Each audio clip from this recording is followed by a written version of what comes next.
नमस्कार दर्शकों, अभी हम आश्रम के प्रदर्शनी स्थल पर मौजूद हैं। आप हमारे पीछे जस्ट देख सकते हैं, एक प्रदर्शनी स्थल बना हुआ है जिसमें दो गेट हैं, एक एंट्री गेट और एक एग्जिट गेट। अभी हम एंट्री गेट से अंदर की तरफ चलेंगे और अंदर के नज़ारों को देखेंगे कि अंदर क्या व्यवस्थाएं की गई हैं। हाँ, अभी हम प्रदर्शनी स्थल के अंदर प्रवेश कर चुके हैं। तो यहाँ पे आप देख सकते हैं कई सेवादार भी खड़े हुए हैं लाइन से। ये इनकी सेवा यहाँ पर ये है कि कोई भी व्यवस्था अव्यवस्थित ना हो, इनकी सेवा को लेकर ये भगतजन खड़े हुए हैं। आप देख सकते हैं जो संगत के रूप में जो श्रद्धालु हैं संत रामपाल जी महाराज जी के, और जो अन्य लोग जो आए हुए हैं समागम में, वो अंदर की तरफ प्रदर्शनी स्थल को देखने के लिए आ रहे हैं।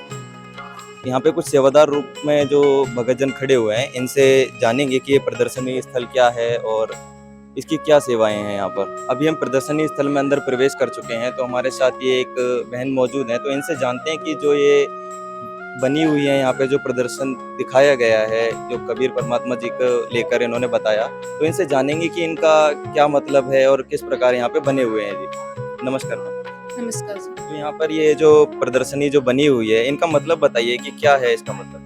तो जैसा कि लोगों का मानना ये है कि जो कबीर साहब जी हैं वो एक माँ से विधवा ब्राह्मणी से जन्म लिया था, ऐसी भ्रमणाएं फैली हुई हैं और किताबों में भी ये लिखा हुआ है। लेकिन परमात्मा की जो वाणी है, ठीक है, वो भी ये बताती है, जिन्हें परमात्मा मिले वो भी ये बताते हैं कि जो परमात्मा जो है वो उन्होंने माँ के गर्भ से जन्म नहीं लिया। एक एग्जाम्पल देती हूँ, परमात्मा की वाणी है, ना मेरा जन्म न गर्भ बसेरा, बालक होए दिखलाया, काशी नगर जल कमर पिरीड़ा वहाँ दुल्हे ने पाया।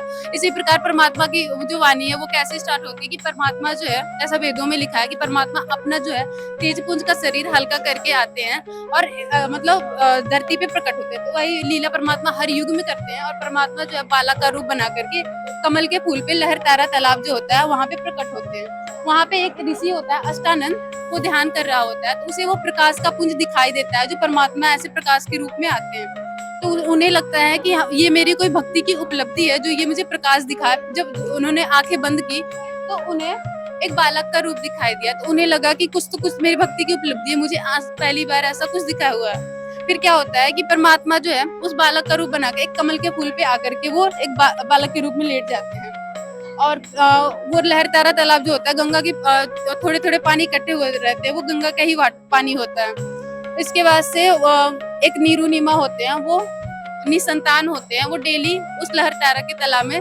स्नान करने आया करते थे। तो उन्हें परमात्मा जो है वहाँ कमल के फूल पे मिलते हैं। जो नीरुनिमा होते हैं वो निसंतान होते हैं, उनके कोई बच्चे नहीं होते।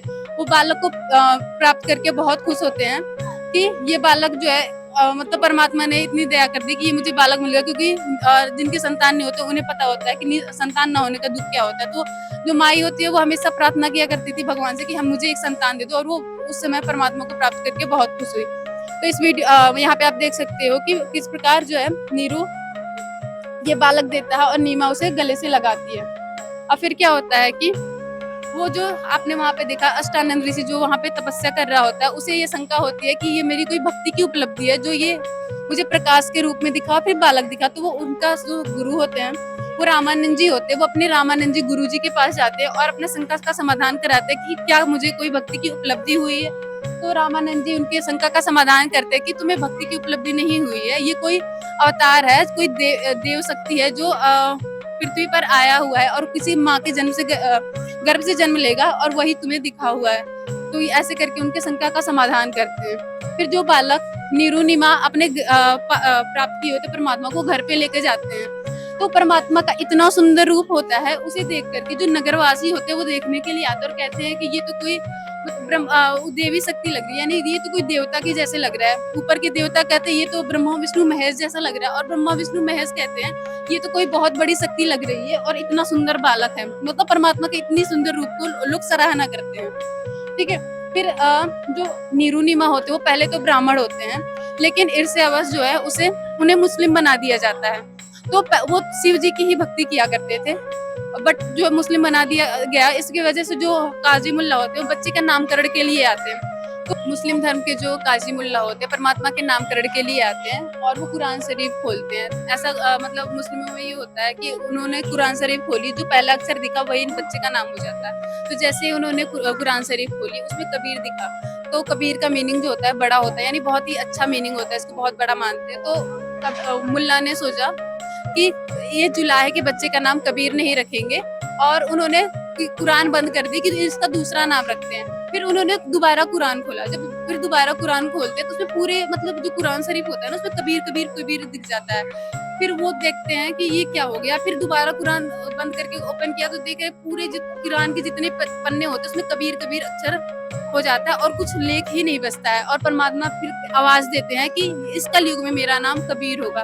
ये सुनते ही जो मुल्ला और काजी होते हैं वो डर जाते हैं कि ये कोई शक्ति है, ये बालक बोल कैसे रहा है। फिर क्या होता है, परमात्मा का नाम जो है कबीर रख दिया जाता है। फिर कुछ दिन तक क्या होता है कि वो जो बालक होता है 25 दिन तक कुछ खाता पीता नहीं है। ये देखकर नीमा बहुत परेशान हो जाती है, रोती है। जैसा कि मैंने बताया कि वो पहले ब्राह्मण थे और वो शिव भगवान की भक्ति किया करते थे, तो उनकी जो आस्था थी वो मुस्लिम, उन्हें वैसे बना दिया गया था। उनकी आस्था शिव भगवान में ही थी। वो शिव भगवान को याद करके रो रही थी। तो परमात्मा ने क्या किया, शिव भगवान को मतलब कनेक्ट किया मतलब इंटरनली की, और फिर उन्हें बोला कि साधु, तो फिर वो साधु का रूप बनाकर आए। जब साधु का रूप बना करके आते हैं तो फिर परमात्मा उनसे अंतरात्मा से बात करते हैं कि इन्हें बोलो कि कवारी गाय लाए और मैं कवारी गायों का ही दूध पीऊंगा। तो परमात्मा जो है शिव भगवान कहते हैं कि नीरू तुम एक कवारी गाय लाओ और उनका दूध ये बच्चा पिएगा। ये बच्चा कोई आम शक्ति नहीं है और ये ऐसे मतलब वो खाता, ये खाएगा पिएगा नहीं तो भी ये जिंदा रह सकता है और इसे कुछ नहीं होगा। लेकिन नीमा को विश्वास नहीं होता है, तो शिव जी एक कवारी गाय मंगाते हैं और परमात्मा की शक्ति से वो कवारी गाय जो है दूध देने लगती है और वो कवारी गायों का दूध जो है परमात्मा पीते हैं। ऐसा वेदों में भी लिखा है, जब परमात्मा धरती पे आते हैं तो एक लीला करते हैं और वो जो वो कवारी गायों का दूध पीते हैं। तो इस लीला से ये भी प्रमाण होता है कि जो कबीर परमात्मा में है वही भगवान है जो वेदों में लिखा हुआ है। अब इसके बाद से क्या होता है कि परमात्मा अपनी लीला करते हुए 5 वर्ष के आयु के होते हैं और जैसा कि लोगों की भ्रमणा है ये है कि गुरु बनाना आवश्यक नहीं है। इस लीला मतलब भ्रमणा को दूर करने के लिए लोग आगे ये ना कहे कि कबीर साहब ने क्यों गुरु नहीं बनाया, तो कबीर परमात्मा जी ने भी एक गुरु बनाने की लीला की थी। वो लीला क्या थी कि वो एक छोटा सा बालक का रूप बनाते हैं और गंगा के घाटी पे जाके लेट जाते हैं। वो उस समय रामानंद जी जो होते हैं वो बहुत ही प्रसिद्ध संत होते हैं और वो गंगा की जो घाटियों पे डेली स्नान करने जाया करते थे। जब वो स्नान करने जा रहे थे तो रास्ते में जो परमात्मा जो बालक के रूप में लेटे हुए थे, पैरों पे उनके पैरों से लग जाता है और वो बच्चा रोने लगता है। जैसे ही वो बच्चे को उठाने के लिए झुकते हैं तो उनके गले की माला जो होती है तुलसी की मनके की, वो परमात्मा के गले में डल जाती है और रोते हुए बच्चे को चुप कराते हुए कहते हैं कि बेटा राम राम बोलो, राम नाम से जो कष्ट दूर होते हैं। और ऐसे करके बच्चे को चुप कराते हैं और जब चुप हो जाते हैं तो साइड में रख देते हैं कि अभी मैं नहा कर आऊंगा, फिर इस बच्चे को जहाँ पे जिसका बालक होगा इसे पहुंचा दूंगा। परमात्मा क्या करते हैं, वहां से अपनी लीला समाप्त करते हैं और वो अंतर ध्यान वहां से हो जाते हैं और अपने घर पे आ जाते हैं। कुछ दिन बाद क्या होता है, जो रामानंद जी होते हैं उनके बहुत से ऋषि प्रचारक होते हैं जो हर जगह पे अपनी जो रामानंद जी की भक्ति थी उसकी प्रचार किया करते थे। वही एक विवेकानंद होता है, परमात्मा के कॉलोनी में वो सत्संग कर रहा था कि ब्रह्मा विष्णु महेश जी अजर अमर है, इनकी कोई माता पिता नहीं है, ऐसे ऐसे करके। तो परमात्मा वहाँ पे प्रश्न करते हैं कि ये मतलब श्रीमद् देवी भागवत में यहाँ प्रमाण है और ब्रह्मा विष्णु महेश जी अजर अमर है और उनके भी माता पिता हैं। ये सुनकर वो क्रोधित हो जाता है और जब प्रमाण खोल के देखता है तो उसे सब कुछ सही मिलता है, लेकिन ये अप्रूव करने के लिए ये झूठ बोल रहा है और ये तो बात घुमा देता है और कहता है कि ये बताओ कि तुम्हारा गुरु कौन है और तुम्हें ये ज्ञान कहाँ से मिला। तो लोग कहते हैं ये तो जुलाहे का पुत्र है और मतलब ये तो ऐसे ही लोगों को परेशान किया करता है। फिर परमात्मा जी ने कहा जो आपके गुरु हैं वही मेरे गुरु है, यानी स्वामी रामानंद जी। 600 वर्ष पहले क्या होता था, जातिवाद इतनी थी कि जो ब्राह्मण थे वो मतलब नीचे जाति के पास आया नहीं करते थे और वही सेम रामानंद जी के साथ भी वो छोटी जाति वालों को अपना शिष्य नहीं बनाते थे। तो विवेकानंद इस पर क्रोधित होकर के कहता है कि तुम झूठ बोल रहे हो, मेरे गुरुजी ऐसे ऐसे हैं, 108 ऐसे ऐसे करके ऋषि हैं और वो छोटी जाति वालों को तो बहुत दूर रहते, तुम उनका शिष्य कैसे बन सकते हो। जाके फिर शिकायत करते हैं स्वामी रामानंद जी के पास। तो रामानंद जी मतलब वो भी क्रोधित हो जाता है, कहता है उस बालक को पकड़ के लेकर आओ। नेक्स्ट डे जाते हैं उनके जो भी 10 शिष्य वगैरह परमात्मा के झोपड़ी में जाते हैं, मारपीट करते हैं, उनके माता पिता को मारते हैं और बालक को छीन करके लाते हैं स्वामी रामानंद जी के पास। अब इस फिगर में देखना आपकी जब स्वामी रामानंद जी के पास परमात्मा को लाया जाता है तो परमात्मा स्वामी रामानंद जी ये एक्टिंग करते हैं कि मैं जुलाहो की शक्ल भी नहीं देखता, तो शिष्य बनाने की बात तो बहुत दूर है। तो आप इस फिगर में देखो कि परमात्मा को है उधर खड़ा कर दिया है और एक बीच में पर्दा डाल दिया है कि मैं छोटी जाति वालों के दर्शन भी नहीं किया करता हूँ। और पर्दे के पीछे से बात करते हैं, परमात्मा से कुछ प्रश्नोत्तरी होती है। जैसे परमात्मा से पूछते हैं कि तू कौन है, तेरी जाति क्या है। तो परमात्मा कहते हैं जाति में हमारी जगत गुरु परमेश्वर है पंथ, यानी जो मेरी जाति है वो जगत गुरु और परमेश्वर जो है मेरा पंथ है। ऐसे मतलब सवालों के ऐसे ऐसे जवाब दे रहे थे। तो स्वामी रामानंद जी को और क्रोध आ रहा था। फिर उन्होंने कहा कि अभी मेरी पूजा बाकी है, मैं वो कंप्लीट कर लेता हूँ, फिर तेरे से बात करूंगा। वो अपनी नित्य क्रिया करते थे उसके लिए बैठ जाते। अब उनकी पूजा क्या होती है, वो मानसिक साधना किया करते थे। वो कृष्ण जी के रूप को क्या करते थे, नहलाते थे, धुलाते थे, कपड़े पहनाया करते थे, ऐसे करके वो पूजा कर रहे थे। तो उस दिन क्या होता है, 104 साल तक सेम यही पूजा करते चले आए, लेकिन आज तक उनसे कभी कोई मिस्टेक नहीं हुई थी। इस दिन क्या हुआ कि उन्होंने मुकुट पहले पहना दिया और माला डालना भूल गए। और जब माला अगर नहीं पहनते तो पूजा खंडित मानी जाती है, और मुकुट उतार दिया तो भी खंडित मानी जाती है। तो क्या करते हैं कि वो परेशान हो जाते हैं कि अब क्या करें। तो परमात्मा उन्हें एक सुझाव देते हैं। ये मानसिक साधना कर रहे होते हैं, सामने कुछ नहीं होता। परमात्मा मन की बात जान के बोलते हैं कि रामानंद जी, स्वामी जी, आप क्या करो कि माले की जो है उसे खोल करके उसके गले में डालो गुंडी, तो फिर वो माला जो है मुकुट उतारने नहीं पड़ेगा और माला भी डल जाएगा। ये सुनकर वो एकदम आश्चर्य हो जाता है कि ये तो मैं मानसिक साधना कर रहा हूँ और ये सिर्फ भगवान जान सकता है मेरे मन की बात, ये बालक कैसे जान गया। वो सारे पर्दा वगैरह हटाते हैं, दूर करते हैं, और वो जो छोटा बालक होता है बाहर, उसको आकर के गले से लगा देते हैं। तो आप देख सकते हो कि इसमें जो है छोटे बालक को रामानंद जी ने अपने गले से लगा लिया और रोने लगे कि ये छोटी शक्ति नहीं है। फिर भी उनके मन में बहुत सी शंकाएं होती है कि इतनी जल्दी मैं कैसे इस छोटे बालक को भगवान मान लूं। तो पहले ये बोलते, ये बताओ तुमने झूठ क्यों बोला, मैंने तो तुम्हें कभी नाम नहीं दिया। परमात्मा कहते, आप याद करो, आप गंगा के घाट पे स्नान करने गए हुए थे, वहां पे मैं बालक का रूप बनाया हुआ था और आपने बोला था कि बेटा राम राम बोलो, ऐसा करके। तो आपने दीक्षा, उन्होंने बोला कि मैं तो राम राम दीक्षा नहीं देता। तो उन्होंने बताया कि आप जो है ओम मंत्र देते हो। तो फिर उनको विश्वास हुआ कि मतलब इसे मंत्र भी पता है जो मैं देता हूँ। फिर उन्होंने कहा मैं इतना ही नहीं, एक तुलसी की मनकी की माला भी देता हूँ जो मेरा शिष्य होता है। तो परमात्मा ने कहा देखो ये मेरे पास ये तुलसी की मनकी की माला है जो आप मतलब जब झुके थे तब आपके गले से मेरे गले में डल गई थी। तो ये सब चीजें देख करके उनको विश्वास हो जाता है कि ये मतलब बालक नहीं, ये कुछ शक्ति है। फिर परमात्मा से आध्यात्मिक चर्चा होती, परमात्मा बताते हैं सारे ब्रह्मा जी, विष्णु, महेश जी की स्थिति क्या है, वो कितने अमर हैं, कितने अजर अमर हैं, वो 3 लोगों के भगवान है। सबसे बड़ा भगवान कौन है जो मरता नहीं है और जहाँ जाने के बाद साधक की जन्म और मृत्यु नहीं होती। ये सब चीज दिखाने के लिए परमात्मा जो है उन्हें सारे लोगों को दिखाते हुए सतलोक ले जाते हैं। तो सतलोक में स्वामी रामानंद जी पहुंचते हैं, तो वहाँ पे सिंहासन पे परमात्मा जो है एक राजा के स्वरूप में एकदम विराजमान होते। इतनी सुंदर इनका स्वरूप होता है कि 1000 उनके रोमकूप से जो है सूर्य की रोशनी इतनी भी कम पड़ जाए, इतना परमात्मा का सुंदर रूप होता है। फिर जो बालक रूप में उनके साथ कबीर परमात्मा जी गए होते हैं, उनपे चवर करने लगते हैं। तो रामानंद जी को लगता है ये जो है बालक जो है इनका कोई सेवक होगा और परमात्मा तो ये रहा। फिर जब चवर करने लगता है, फिर कुछ देर बाद क्या होता है कि जो परमात्मा होते हैं वो खड़े हो जाते हैं और बालक जो है सिंहासन पे विराजमान हो जाते हैं और परमात्मा चवर करने लगते हैं।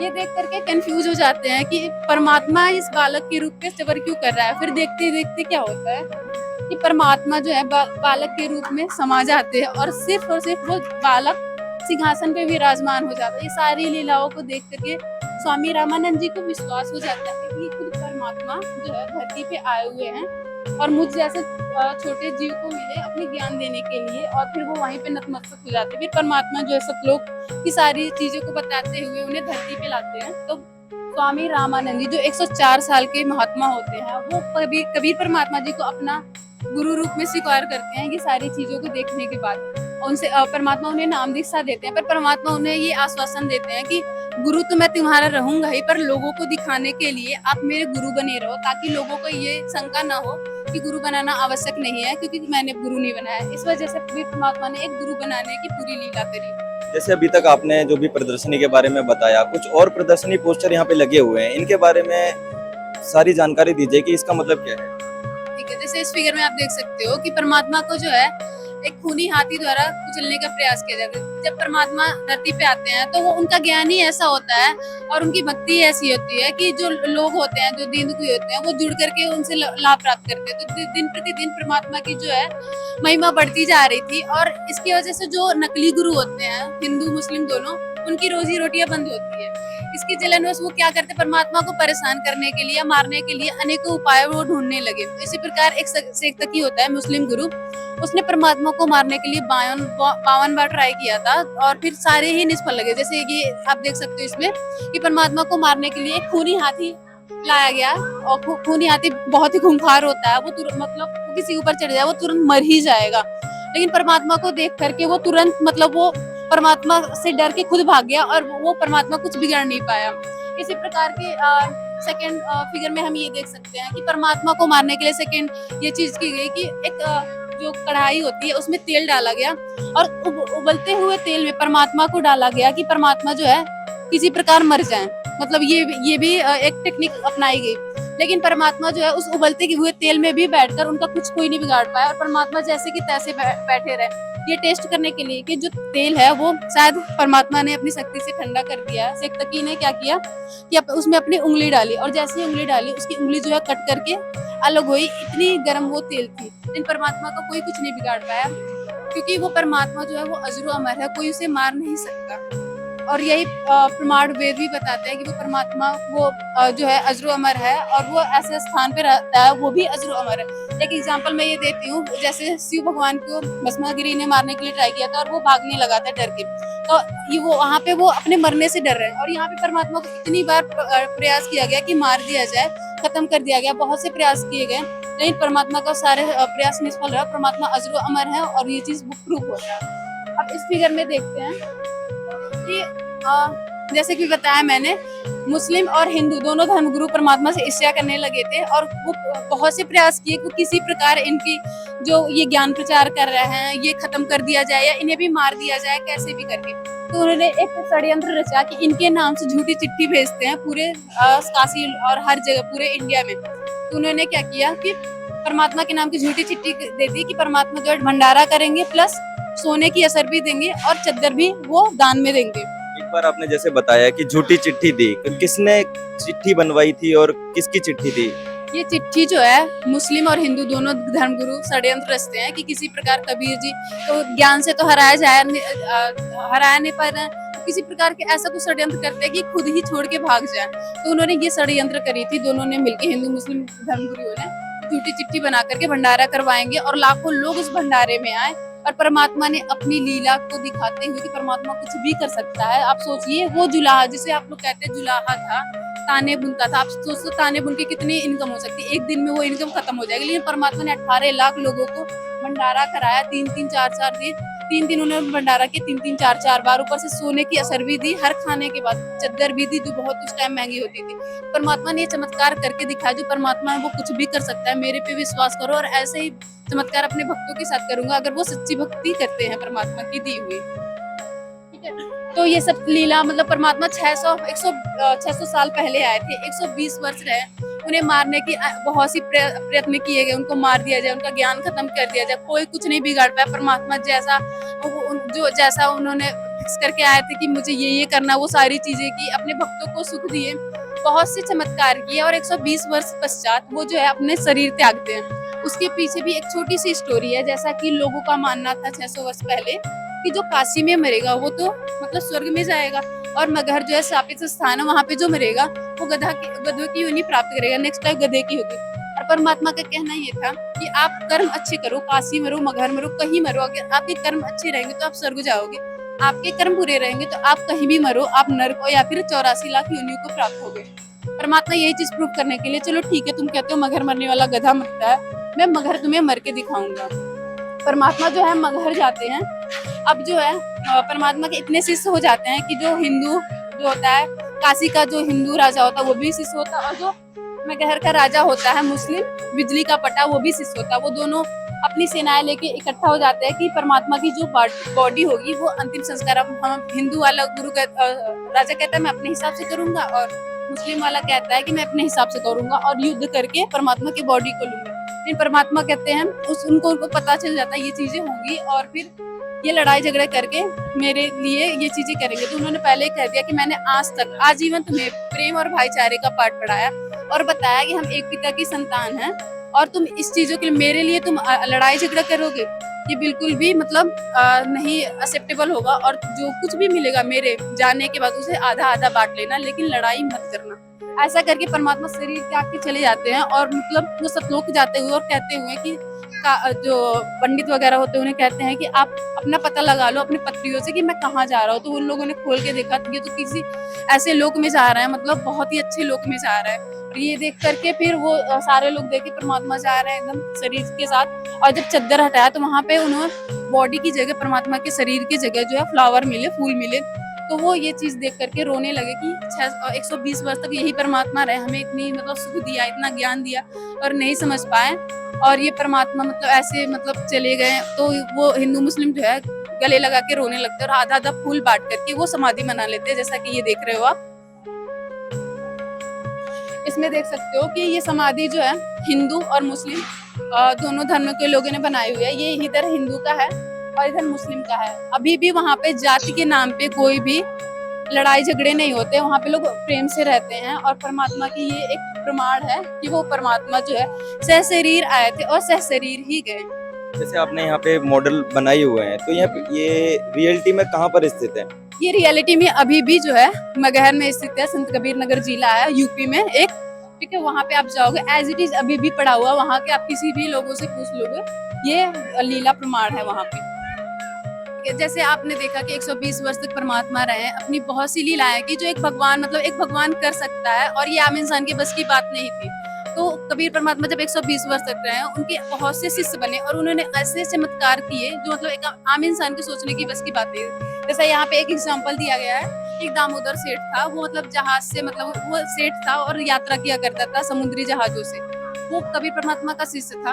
और एक बार क्या होता है, साइक्लोन आता है, मतलब समुद्री तूफान। जब समुद्री तूफान आता है, आपको पता होगा टाइटैनिक जो जहाज थी वो समुद्री तूफान में बह गई और अभी तक उसका अता पता नहीं है। वैसी तूफान आई थी और सारे जो भी उस जहाज में और भी उनके फ्रेंड्स वगैरह थे, वो मतलब अपनी अपनी देवी देवताओं को पुकार करने लगे कि कैसे भी करके जान की रक्षा हो जाए, लेकिन कोई हेल्प नहीं हुआ और तूफान बिल्कुल कम नहीं हुआ। दामोदर सेठ को भी लोगों ने कहा कि तू इतनी भक्ति करता है कबीर साहब की, तू भी पुकार कर ले, मैं भी बच जाए हम। तो वो बहुत दिल से परमात्मा को याद करते हैं और परमात्मा जो है, परमात्मा अपनी शक्ति से उस समुद्री तूफान को रोकते हैं। और उस समय सारे लोगों की जान जाने वाली थी, जो भगत नहीं थे उनकी भी जान की रक्षा परमात्मा ने करी। और ये देख करके लोगों को ने चमत्कार सारे जो है रोते रोते परमात्मा के पास आए और उनके शिष्य बने। इस प्रकार के अनेकों चमत्कार जो सब परमात्मा धरती पे प्रकट हुए थे 120 वर्ष पहले, तो उन्होंने कि ऐसा वेद भी बताते हैं कि जब परमात्मा होता है ना, वो अपने भक्तों की आयु बढ़ा देता है। अगर लिखा है कि मृत्यु है तो भी वो अकाल मृत्यु को टाल देता है, ऐसा वेद में प्रमाण है। ऋग्वेद मंडल नंबर 10 सूक्त 161 के मंत्र 2 में ये प्रमाण है कि परमात्मा जो है अपने भक्तों की आयु भी बढ़ा देता है।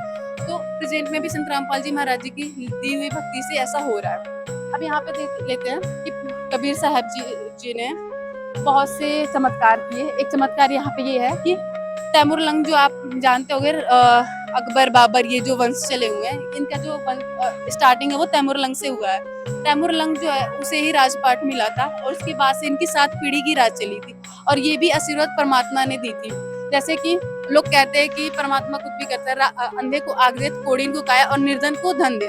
तो निर्धन को धन देने वाली महिमा परमात्मा ने यहाँ सिद्ध करी है। जो तैमूर लंग होता है बहुत ही गरीब होता है और परमात्मा को सिर्फ वो 1 रोटी खिलाता है, मतलब थोड़ा सा खिलाता है। उसके बदले परमात्मा जो है अपने आशीर्वाद से अपने भगत को 7 पीढ़ी का राज्य दे देते हैं। अब नेक्स्ट फिगर में ये देख लो, एक मुस्लिम पोएट है, आपको पता होगा रूमी नेम से, वो बहुत ही मतलब फेमस पोएट है। वो भी मतलब वो राइटर थे, वो अपनी मतलब ज्ञान वगैरह लिखा करते थे। परमात्मा उनके पास आए हुए थे, तो उन्होंने जब परमात्मा ने क्या किया, वो जितनी उनकी किताबें लिखी हुई थी उनको पानी में बहा दिया। ये देख करके रूमी जो बहुत क्रोधित हो जाते हैं कि तुमने ऐसा क्यों किया। परमात्मा फिर क्या करते हैं, एज इट इज जो भी किताबें बहाई हुई थी वो एज इट इज निकाल देते हैं और एक भी पन्ना जो है भिगा हुआ नहीं होता, समस्तर बेज के रूप में आते हैं। तो ये देखकर रूमी जो है वो थोड़ा आश्चर्य पड़ता है कि ये कैसे, मतलब इनकी भी कोई परम शक्ति है, इन्होंने ऐसा कर दिया। इस चमत्कार से भी उनको थोड़ा सा इम्पैक्ट पड़ा था और वो भी परमात्मा से जुड़े हुए थे जो रूमी थे। अब ये नेक्स्ट जो है, ये भी उस समय जब परमात्मा समस्तर बेज का रूप बना कर आए हुए थे जिंदाबाद मतलब मुस्लिम धर्म में, तो ये एक नेक्स्ट मिनट, जो जो है आप बता रहे हैं समस्तर बेज, हमारे दर्शकों को बताएंगे कि ये समस्तर बेज क्या है और क्या महिमा है इनकी? समस्तर बेस जो है परमात्मा जो है, जैसे परमात्मा के गुणों में है कि परमात्मा कभी भी किसी भी रूप में प्रकट हो जाते हैं। तो परमात्मा ने बहुत सी लीलाएं करी हैं जो किसी न किसी साधु संत का रूप बना के प्रकट हुए थे। उसी प्रकार ये मुस्लिम धर्म के जो गुरु थे, समस्तर बेस नाम था उनका, उसके रूप में परमात्मा प्रकट हुए थे। उन्होंने वो लीला करी थी, उस समय भक्ति सदभक्ति लोगों की दी थी। ठीक है, तो समस्तर बेस की ये लीला थी कि एक रूमी को उन्होंने अपने चमत्कार दिखाया था। सेकंड ये थी कि एक मंसूर नाम का जो है परमात्मा का शिष्य हुआ करता था। वो उस टाइम उसने उस लाइफ में तो वो मर गया था, मतलब बहुत सी उसके साथ घटनाएं हुई थी वो, लेकिन उस समय परमात्मा का भगत था। नेक्स्ट लाइफ में फिर वो छोटा सा बच्चा होता है और परमात्मा समस्तर के बेस के रूप में, जो वो गुरु है समस्तर बेस, उसके रूप में मिलते हैं और उनसे मतलब वो बालक होता है, उन्हें खाने का आग्रह करता है। तो परमात्मा ने कहा हाँ मैं जरूर खाऊंगा, बट क्या होता है कि वो रोटियों पकाने के लिए आग ढूंढने लगता है। वो पूरा ढूंढने लगता है बट उसे कहीं भी जो है आग नहीं मिलता है। तो परमात्मा अपनी शक्ति को दिखाने के लिए वो क्या करते हैं, सूर्य को बुलाते हैं अपने पास, और सूर्य आता है और उस पे रोटियां वो जो छोटा बच्चा होता है वो पकाते हैं। छोटा बच्चा ये को ना आँच लग रही है ना आसपास किसी को आग लग रही है उस सूर्य की वजह से, परमात्मा की शक्ति की वजह से, बट वो रोटियां पक जाती है और फिर सूर्य को परमात्मा अपने स्थान पे कर देते हैं। अब जो है इस समय के लोग जो होंगे ये कहेंगे ये झूठी मूठी कहानियां बनाई हुई हैं, लेकिन जो परमात्मा होता है उसके वो जो डिक्शनरी में इम्पॉसिबल वर्ड नहीं है, वो कुछ भी कर सकता है। और ऐसी ऐसी लीलाएं करके परमात्मा ने यही प्रूव किया है कि जो पूर्ण परमात्मा है कुछ भी कर सकता है। और उन्होंने ऐसे बहुत से लाखों चमत्कार अपने अलग अलग रूपों में दिखाए हैं और बहुत से धर्म में वो प्रकट हुए हैं। जैसे आपने अभी बताया कि परमात्मा जो है वो सशरीर प्रकट होते हैं, क्या ऐसा भी कोई प्रमाण है जहाँ परमात्मा किसी को मिले हों, या किसी को, जो आपने बताया सतलोक के बारे में वर्णन किया था, जो सतलोक लेकर गए हो, इसके बारे में बताएंगे कुछ?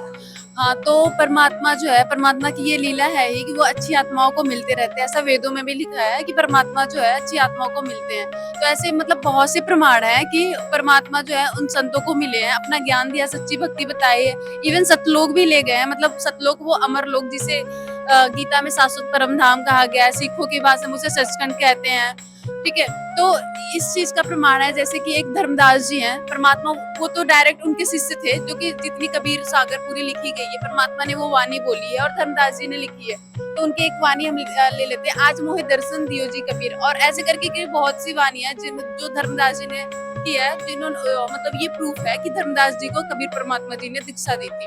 अब सेकेंड ये देख लेते हैं दादू साहब जी, इनको भी 10 वर्ष की आयु में परमात्मा मिले थे। एक वाणी इनकी देख लेते हैं, जैसे ये लिखा है कि जिन मोकू निज नाम दिया सोए सतगुरु हमार, दादू दूसरा कोई नहीं कबीर सृजनहार। कबीर सृजनहार मीन्स आप जानते हो कि सृजनहार मीन्स रचने वाला, यानी कबीर ही वो परमात्मा है जिन्होंने मुझे नाम दिया। ये दादू साहब जी अपनी वाणी में प्रमाण बताते हैं और ये पूरी वाणी आप देख सकते हो, वो उनकी वाणी है जिसमें ये प्रमाण है कि कबीर परमात्मा जी मिले थे। सेकेंड आप देख लेते हैं, ये मीराबाई हैं। मीराबाई को सारे लोग ये मानते हैं कि कृष्ण जी की वो भगत थी, बट स्टार्टिंग में तो वो थी, बट जब उन्हें परमात्मा का ज्ञान हुआ, कबीर परमेश्वर की सच्ची भक्ति का पता चला, तो उन्होंने भी कबीर परमेश्वर जी की दीक्षा ली रविदास जी के थ्रू। वो उनकी भी वाणियों में ये चीज है कि कबीर परमेश्वर जी रविदास जी उनके गुरु हुए और उन्होंने सच्ची भक्ति अपनाई। उसके बाद से आता है ये मलुकदास, ये भी मलुकदास जी भी पहले आन उपासना करते थे, लेकिन कबीर परमात्मा जी उन्हें मिले, उन्हें सच्चा ज्ञान दिया, तब उन्होंने अपनी वाणी में कहे कि दास मलूक सलूक कहते खोजो खसम कबीर, यानी उस परमेश्वर कबीर को खोजो। और ये मलुकदास जी कहते हैं, ये पूरी वाणी आप यहाँ पे रीड कर सकते हो, उन्हें परमात्मा मिले थे और सच्चा नाम दिया था। अब यहाँ पे आपको कुछ प्रमाण मिलेंगे, जैसे सारे धर्म, जैसे सब किसी भी धर्म से पूछो सभी यही कहेंगे कि कुल का मालिक एक है, लेकिन आज तक कोई ये प्रूफ नहीं कर पाया कि वो कुल का मालिक एक कौन है। संत रामपाल जी महाराज जी ने हिंदू मुस्लिम सिख ईसाई सारे धर्म ग्रंथों से निकाल के दिखा दिया है प्रमाण कि वो कुल का मालिक एक कबीर परमेश्वर जी है और वो सारे धर्म ग्रंथों में वो नाम है। जैसे कि एक एग्जाम्पल ये देख लो, गुरु ग्रंथ साहिब में पृष्ठ नंबर 731, सुही महिला एक घरू साथ में नानक देव जी की वाणी है कि अगला नीच जात परदेसी मेरा, खिन आवे तिल जावे, ताकि संगत नानक रहंदा किकर मुंडा पर। नीच जाति यानी नीच जात जो था कबीर परमेश्वर को, वो परदेसी था, यानी वो उन्होंने अपना गुरु बना था। सेकेंड वाणी यहाँ पे देख लेते हैं, श्री गुरु ग्रंथ साहिब पृष्ठ नंबर 721 के राग तिलंग महिला एक घरू की वाणी एक है ये। एक अर्ज गुफ्तम पेश तोतर पून करतार हक्का कबीर करीम तू बेऐब परवरदिगार, यानी कबीर परमेश्वर को परवरदिगार यानी परमेश्वर बताया जा रहा है। ये और भी इसके अलावा बहुत सी वानियां, बहुत सी प्रमाण हैं जो सतग्रंथ साहिब में है कि कबीर परमेश्वर जी को जिंदा बाबा के रूप में, जो कबीर परमेश्वर थे वो नानक देव जी को मिले थे और उन्हें सचखंड दिखाया था और वो सच्चा नाम दिया था जिसे सतनाम कहते हैं, वही नाम संत रामपाल जी महाराज जी प्रेजेंट में दे रहे हैं। इसके अलावा ये तो हो गया एक सिख धर्म की बात। इसके अलावा वेदों में भी प्रमाण है कि वो परमात्मा का नाम कबीर है। ठीक है, जैसे इसमें ये अथर्ववेद की कांड 4 अनुवाक 1 मंत्र 7 में लिखा गया है कि यहाँ पे साफ साफ आपको दिखता है, हाईलाइटेड वर्ड है कबीर देव। उस परमेश्वर का नाम कबीर देव है और भी जितनी महिमा लिखी गई है पूरी आप श्लोक में देख सकते हैं। इसके अलावा बहुत से प्रमाण है कि कबीर साहब परमात्मा है, वो क्या लीला करते हैं। जैसे कि लीलाएं आपने देखी कि वो कुंवारी गायों से दूध पीते हैं और अपने भक्तों को मिलते, ऐसे ऐसे करके जो लीलाएं वहाँ पे लिखी गई है वेदों में, वो परमात्मा कबीर साहब ने की। इस सब चीजों से भी ये प्रूफ होता है कि कबीर ही वही परमात्मा है जो वेदों में लिखा गया है। ये तो हो गई सिख धर्म की बात, हिंदू धर्म की बात। अब इस आते हैं कुरान शरीफ। कुरान शरीफ में भी परमात्मा ये लिखा गया है कि उस परमेश्वर का नाम कबीर है। जैसे कि सूरत फुरकान 25 आयत नंबर 59 में ये लिखा गया है। आप यहाँ पे रीड कर सकते हो कि यहाँ पे जो ये वर्ड्स हैं, यहाँ पे खबीरा लिखा गया है और भी बहुत सी जगह कबीरन, कबीरा ऐसे ऐसे करके कुरान शरीफ में प्रमाण है कि जो वो अल्लाह है उसने 6 दिन में सर्व सृष्टि की रचना करी और 7वें दिन तख्त पे जा बिराजा, वो उसका नाम कबीर है। ऐसे बहुत से प्रमाण है जो संत रामपाल जी महाराज जी अपने सत्संग में किताबों को खोल कर, सतग्रंथों को खोल के दिखाते हैं कि वो परमेश्वर कबीर ही है जो सब सारे धर्म ग्रंथों में लिखा हुआ है, वर्णित है और वो बहुत से वेश धारण करके आता है, अपनी अच्छी आत्माओं को मिलता है और भी बहुत सी लीलाएं करता है जैसे वेदों में बताया गया है। आप बताएंगे जैसे यहाँ पे कुछ देखा मैंने कि यहाँ पे कुछ एविडेंस के तौर पे यहाँ बुक्स रखी हुई हैं, क्या इसमें कोई आप ऐसा प्रमाण बताएंगे जो जितने भी आपने अभी बताया प्रदर्शनी स्थल में जो भी अभी डमी जो लगे हुए थे, जो आपने बताया कि परमात्मा जी प्रकट हुए थे, इसके बारे में कोई एविडेंस हो तो आप बताएंगे हमारे दर्शकों को। हाँ, यहाँ पे तो सारे जितने धर्म ग्रंथ हैं सारे रखे हुए हैं। संत रामपाल जी महाराज जी जो बुक्स मतलब ओपन कर करके दिखाते, सारे स्क्रिप्चर, सारे रिलीजन के, वो सारे रखे हुए हैं। और जैसा कि आपने पूछा कि कबीर परमात्मा जी प्रकट हुए, उनके कोई माता पिता नहीं थे, इसकी एविडेंस आपको मैं कबीर सागर में दिखाती हूँ। तो यहाँ पे है, लेकिन सिर्फ मैं एक वाणी दिखाऊंगी। जैसे यहाँ पे परमात्मा की ये वाणी, नहीं बाप ना माता जाए, अब गति ही से हम चल आए, हते विदेह दे धर आए, जग जीवों का बंध छुड़ाए। ये साफ लिखा है कि इस कबीर परमात्मा के कोई माता पिता नहीं थे और वो काल के लोग से छुड़ाने के लिए लोगों को आए। और इवन ये प्रमाण भी यहाँ पे लिखा है कि सतयुग में सतसुकृत, यानी परमात्मा चारों युग में आते हैं। इसका भी प्रमाण यहाँ पे है कि सतयुग में सतसुकृत नाम से, त्रेता में मुनिंदर, द्वापर में करुणा में और कलयुग में कबीर नाम से परमात्मा आते हैं। यहाँ पे एक प्रमाण मिला, ये कबीर सागर है, संपूर्ण 11 भाग, और ये आप देख सकते हो कहाँ की पब्लिकेशन। इसके अलावा ये कबीर शब्दावली में भी पूरा प्रमाण है कि कैसे कैसे परमात्मा जो है प्रकट होते हैं। जैसे ये पूरी वाणी है गरीबदास जी महाराज जी की, काशीपुरी कस्त किया उतरे अधर आधार, मोमन के मुजरा हुआ जंगल में दीदार, यानी जंगल में दीदार हुआ था परमात्मा का। और उनकी जो कोटि किरण ससुभान आसन अधर अभिमान, परसत पूरण ब्रह्म को शीतल पिंड और प्राण, गोद लिया मुख चूम के हेम रूप झलकन, जगन मगर काया करे दम के पदम अनंत। यानी पूरी वाणी अगर आप रीड करोगे तो ये कबीर परमात्मा जी जब वो जंगल में दीदार हुआ, यानी कबीर के फूल पे प्रकट हुए थे और फिर नीरुनिमा को मिली, पूरी वाणी जो है आप यहाँ पे देख सकते हो। और ये कबीर शब्दावली है और ये यहाँ की पब्लिकेशन है, मुद्रक एवं प्रकाशक खेमराज श्री कृष्णदास, अध्यक्ष श्री वेंकटेश्वर प्रेस। ये सारी प्रूफ्स इसमें हैं। इसके अलावा आप जो भी संत रामपाल जी महाराज जी के यहाँ पे डिफरेंट पोस्टर्स लगे हुए हैं, उन सबकी यहाँ पे डिफरेंट स्क्रिप्चर रखे हुए हैं। सारे धर्म ग्रंथों के संत रामपाल जी महाराज जी जो भी सत्संग बताते हैं उन सबकी भी उन सब के लिए भी आप यहाँ से प्रूफ ले सकते हैं कि एक एक चीज जो है प्रमाणित है। यहाँ पे इतने ये आप देख सकते हैं हाईलाइटेड की गई है लोगों के इजीनेस के लिए, ताकि वो तुरंत ओपन करके रीड कर सके।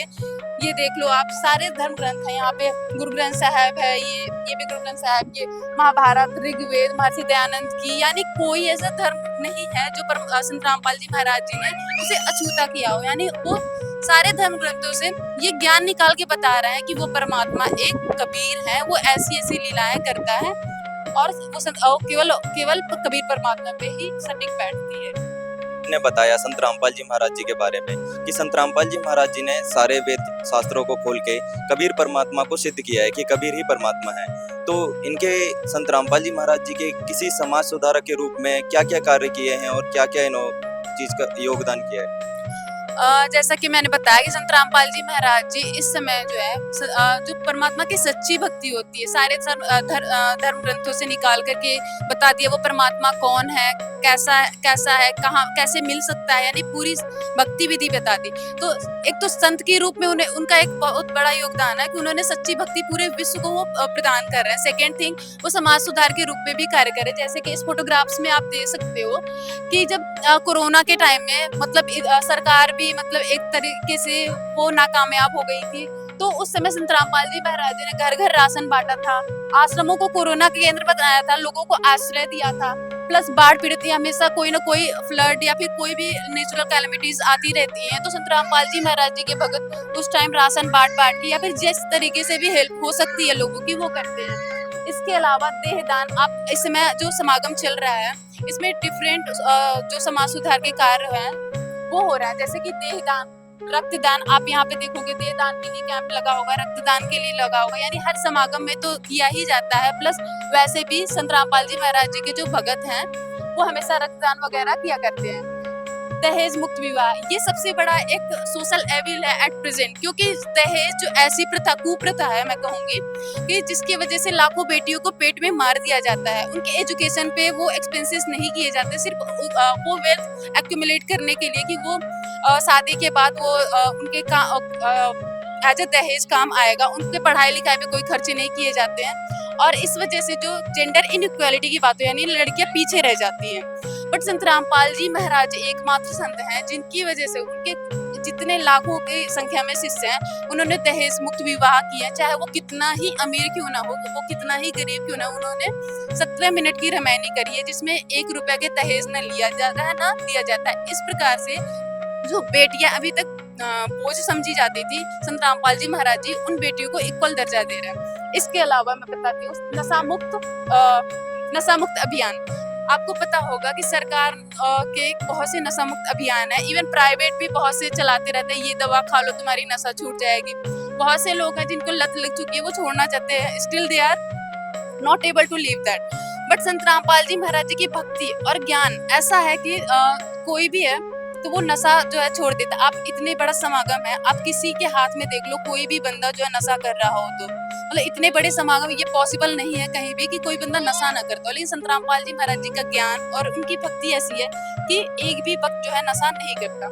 इसके अलावा संत रामपाल जी महाराज हर जगह वृक्षारोपण करवाते रहते हैं, जेल में सत्संग कराते रहते हैं कि लोगों को परमात्मा की सच्ची भक्ति का ज्ञान हो और बुराइयों से बचे। इसके अलावा अंधविश्वास मुक्त समाज, सबसे बड़ा जो प्रेजेंट में मैं कहूंगी सारे धर्मों में एक अंधविश्वास है, अंधभक्ति है। लोग कुछ भी फॉलो कर लेते हैं, मतलब ट्रेडिशनली वो कुछ भी चलता आया वो फॉलो कर लेते हैं। कोई गुरु कुछ भी बताया कि यहाँ पे ये कर दो तुम्हारा ये लाभ हो जाएगा, ऐसे ऐसे करके वो पैसे तो ठगते ही हैं। और ये इसके वजह से अंधविश्वास एक फैला हुआ है समाज में, लोगों को कोई लाभ तो मिल नहीं रहा भगवान का, इसकी वजह से लोग नास्तिक भी होते जा रहे हैं। तो संत रामपाल जी महाराज जी हर प्रकार के पाखंडवाद को जो कि प्रेजेंट में चल रहा है किसी भी धर्म में हो, वो खत्म कर रहे हैं और वो सच्ची भक्ति बता रहे हैं, वो शास्त्रों से प्रमाणित। तो ये सब कार्य जो है संत रामपाल जी महाराज जी एज अ सोशल रिफॉर्मर कर रहे हैं। जैसे कि अभी आपने बताया कि संत रामपाल जी महाराज दहेज मुक्त विवाह वगैरह करवा रहे हैं, नशा मुक्त केंद्रीय अभियान भी चलवा रहे हैं, तो इसके बारे में कुछ आपके जो श्रद्धालु जन खड़े हुए हैं कहीं से हम पूछ सकते हैं कि ये नशा करते थे या नहीं? हाँ जी, जरूर। आप यहाँ पे लाखों की संख्या में जो लोग दिख रहे हैं भगत, आप उनसे पूछ सकते हो कि वो पहले नशा करते थे और किस प्रकार से संत रामपाल जी महाराज जी की सच्ची भक्ति ने उनको नशे से छुटकारा दिला। आप यहाँ पे किसी से भी पूछ सकते हो। जैसे कि आप हमारे पीछे देख सकते हैं कुछ भगतजन खड़े हुए हैं, तो इनसे पूछते हैं कि ये पहले नशा करते थे, क्या संत रामपाल जी महाराज जी के शरण में आने से इनका नशा ठीक हुआ? नमस्कार सर। नमस्कार सर।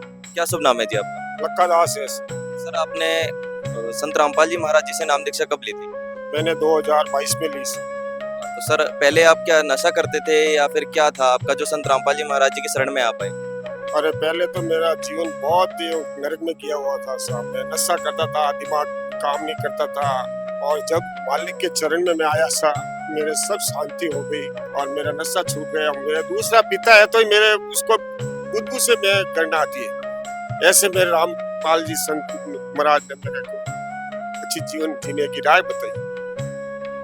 ऐसे कुछ और भगत श्रद्धालु खड़े हुए हैं, तो इनसे जानते हैं कि इन्होंने संत रामपाल जी महाराज जी से नाम दीक्षा क्यों ली। नमस्कार सर। नमस्कार सर। क्या शुभ नाम है जी आपका? हरिशंकर दास। क्या आपने संत रामपाल जी महाराज जी से नाम दीक्षा ली हुई है? कब ली थी संत रामपाल जी महाराज जी से आपने नाम दीक्षा? 10/5/2013। अच्छा, 2013 में आपने नाम दीक्षा ली। किस कारण से आपने संत रामपाल जी महाराज जी से नाम दीक्षा ली? महाराज जी से हमने जो दीक्षा ली, हमें कोई भगत इनका शिष्य मिला, उसने मुझे उपदेश ज्ञान दिया 2 साल बराबर। 2 साल के बाद हम भी पूजा राधे कृष्ण की करते थे, मगर वो इनका ज्ञान हमारी समझ में आया। तब मैंने कहा मुझे अभी ले चलिए, मुझे परमात्मा से नाम दीक्षा असली गुरु मिला है, इसलिए मुझे गुरु दीक्षा दीजिए। पहले आप कोई कुछ क्या करते थे? आप पहले नशा करते थे या फिर किस कारण से आपने नाम दीक्षा ली? सर, मैं पहले बहुत गुटखा और 10 नंबर तम्बाकू खाता था। जब परमात्मा से नाम दीक्षा ली, उसी दिन से मैंने परित्याग कर दिया। सारे नशे वंचित हो गए मेरे। मैं कुछ नहीं करता उस समय से। जैसे यहाँ पे कुछ और श्रद्धालु खड़े हुए हैं, अभी तक हमने जिन श्रद्धालुओं से पूछा तो उन्होंने यही बताया कि इनके नशा छूट गया है और संत रामपाल जी महाराज जी का बहुत अच्छा योगदान है इस चीज में। तो कुछ और श्रद्धालु खड़े हैं, इनसे भी पूछते हैं। नमस्कार। हाँ साहब, बिल्कुल सही बात है। जो परमात्मा का इसने ज्ञान पाया है, उसने सबने नशा मुक्त हो गए सब। और हम भी खुद नशा करते थे बहुत ज्यादा, और जिस दिन से परमात्मा का चौदान में हमने नाम लिया, उस दिन से हमारे बहुत संपन्न हो गए और सब तरह की सब सुविधा हो गई पूरी। दहेज मुक्त के ऊपर क्या कहना चाहेंगे? संत रामपाल जी महाराज जी का दहेज के प्रति क्या है इसमें? संत रामपाल जी महाराज जी का दहेज मुक्त अभियान जो चला रहे हैं, उसमें क्या योगदान है, एक बार बताएंगे? सर, दहेज मुक्त जो ये संत रामपाल जी महाराज जी चला रहे हैं, इसमें क्या है कि बहुत सी हमारी बहन बेटियां थी ना, वो दहेज के लिए मतलब वो अपनी ससुराल में मारी जाती थी। बहुत सी बहन बेटियों को घर में लोग मारा जाता था। वो हमारे संत रामपाल जी महाराज की है कि वो हमारी बहन बेटियां आज बच रही है। दहेज मुक्त की वजह से काफी मतलब हर बहन बेटियों को कठिनाई का सामना करना पड़ता था। आप पहले क्या करते थे? जो आपने संत रामपाल जी महाराज जी से नाम दीक्षा ली, क्या कारण रहा आपका संत रामपाल जी महाराज जी से नाम दीक्षा लेने का? देखिए जी, संत रामपाल जी महाराज जी से नाम दीक्षा लेने का कारण मेरा ये था कि मेरी शादी हो चुकी है, तो एक मेरा बेटा था, तो उसको हार्ट का प्रॉब्लम था। तो उसका हार्ट का प्रॉब्लम, तो उसका दिन में 6 थे 2। तो मैं मतलब उसको जन्म से हमेशा के लिए उसको क्या है कि मतलब जितनी भी अपनी कमाई थी, ये सब उसका हमेशा पैसा लगता जाता था। मेरी जितनी भी कमाई था डॉक्टरों के साथ। तो कोई हमारे पास के भगत थे, उन्होंने बोला कि हमारे गुरुजी इनसे जुड़ो तो आपका बच्चा ठीक हो जाता है। तो गुरुजी से हमने जुड़ा, तो 1.5 महीने के बाद में वो बच्चे का ऑपरेशन हुआ। नहीं तो ऑपरेशन बिल्कुल भी नहीं हुआ था बच्चे का। अच्छा, क्या आपका बच्चा बिल्कुल ठीक है संत रामपाल जी महाराज जी से नाम दीक्षा लेने के बाद? हाँ जी, बच्चा ठीक है। उसका बोले तो मैं फोटो भी दिखाऊंगा बच्चे का। हाँ, बच्चा ठीक है। ऐसे यहाँ पे कुछ और श्रद्धालुगण खड़े हुए हैं, तो इनसे पूछते हैं कि इन्होंने संत रामपाल जी महाराज जी से नाम दीक्षा क्यों ली? हाँ जी, आपने संत रामपाल जी महाराज जी से नाम दीक्षा क्यों ली? क्या कारण रहा संत रामपाल जी महाराज जी से नाम दीक्षा लेने का? जी, सतगुरु रामपाल जी महाराज जी से दीक्षा लेने का कारण मेरा ये है कि मैं पहले से ही कबीर पंथ के अंदर जो उनकी सत्संग में जाया करते थे, तो बहुत से सत्संगों में जाते थे, तो ये मन में जैसा कोई संत कैसा विचार बताते, कोई कैसा ही, तो हम तीर्थों यात्राओं पर भी जाते थे। बहुत जगह जाते थे। एक बार मैंने कुलक्षेत्र में मैं गया, तो कुलक्षेत्र के अंदर मैंने नहान करके और वहाँ से जब निकला तो रात को सत्संग सुन के जब सोया तो चिट्टे कपड़े में गुरुदेव जी ने दर्शन दिए। वो कहने लगे भाई तू यहाँ क्या करने आया? मैं कहा जी गुरुजी मैं तो आपकी सत्संग सुनने के लिए। कहने मेरी सत्संग सुननी है तो तू यहाँ से किताब ले जाना और आपको किताब मिलेगी और फिर तुम बरवाड़ा में आना।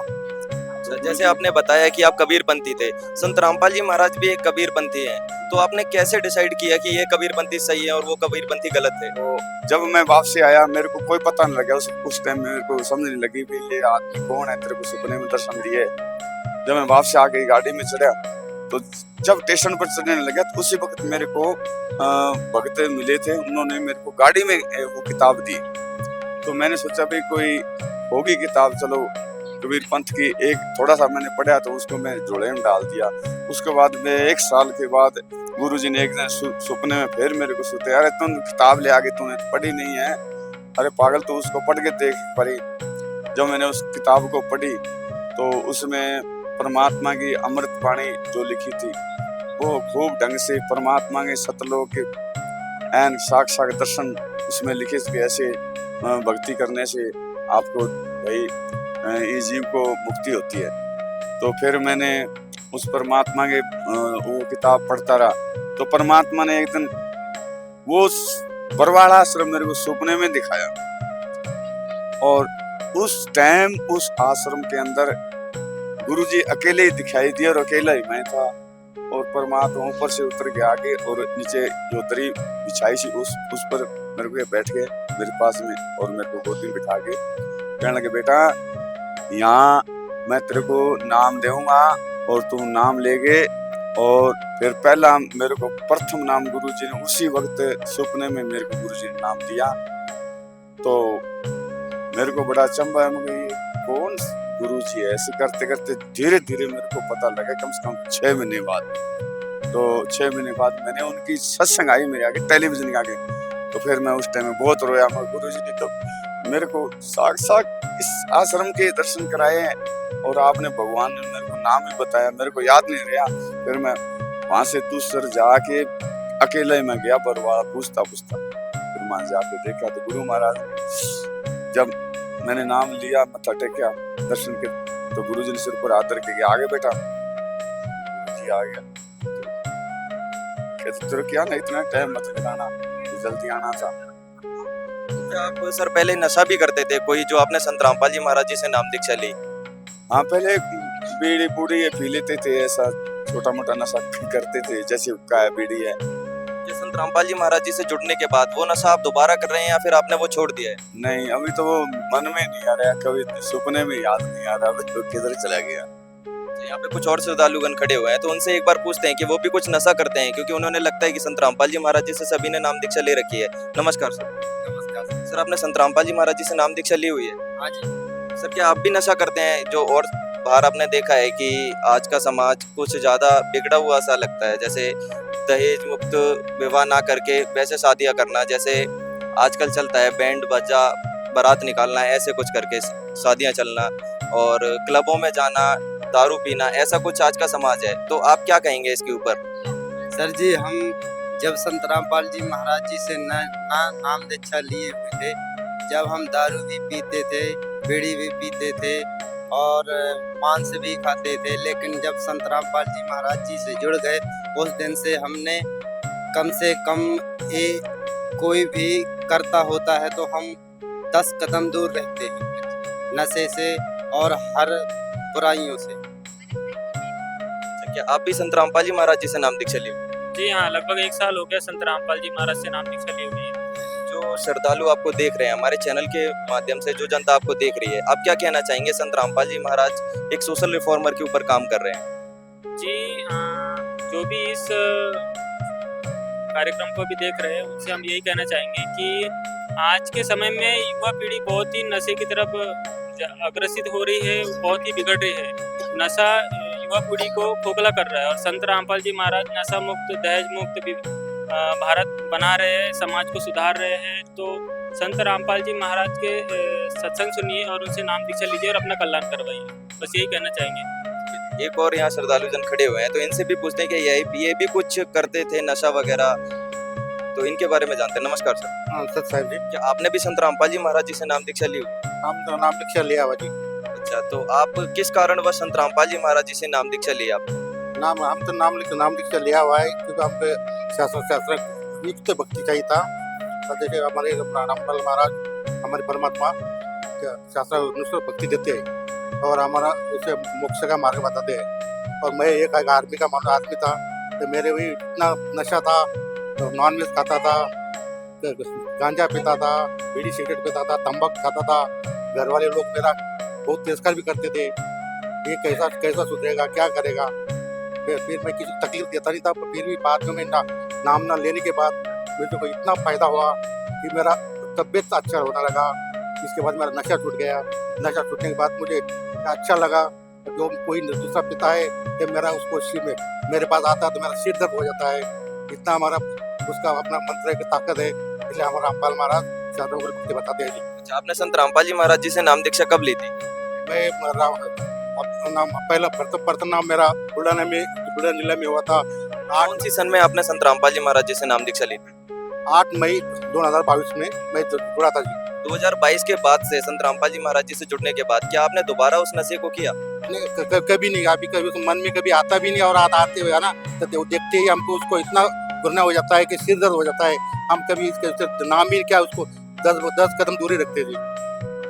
जैसे कि अभी हम प्रदर्शनी स्थल में मौजूद थे, तो आपको प्रदर्शनी स्थल का सारा नजारा दिखाया और कुछ संत रामपाल जी महाराज जी के जितने भी शिष्य यहाँ खड़े हुए थे उन सब से आपकी बातचीत भी करवाई। जुड़े रहिए ऐसी न्यूज के साथ। आप देख रहे हैं कैमरामैन सुखविंदर के साथ मैं दीपक।